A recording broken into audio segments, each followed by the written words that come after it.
is up, you horror nerds? It is me, your host once again, Jeremiah Duncan. Welcome back to the channel. Today's review that I'm bringing for you is a classic. It's a must-watch. It's a staple in the horror community. And if you haven't seen it, what are you doing with your life?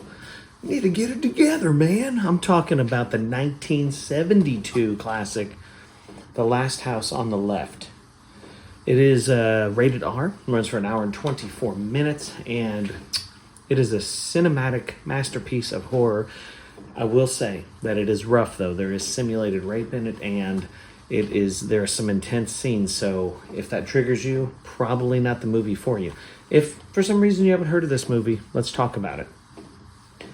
Before horror fans saw the current wave of shockers featuring fiercely hostile villains, Wes Craven delivered this important genre landmark. That's thrilling, disturbing, action-packed, and filled with unrelenting terror.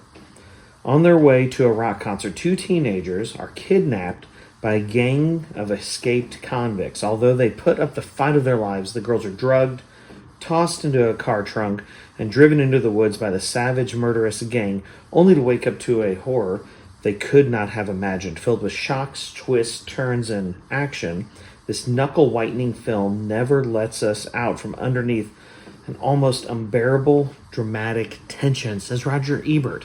And Roger Ebert hated horror movies, so I should tell you. But freaking classic horror, directed and co-written by, rest in power, one of the gods, Wes Craven. This was actually his directing debut when he came out, so it is a classic movie. As you know, he did Nightmare on Elm Street series, Scream, People Under the Stairs. I mean, so many great films.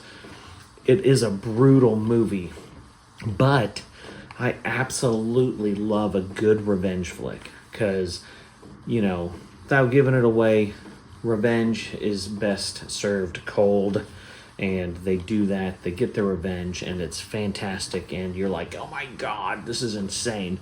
Shot this thing in 21 days, and I think there's a body count of 6.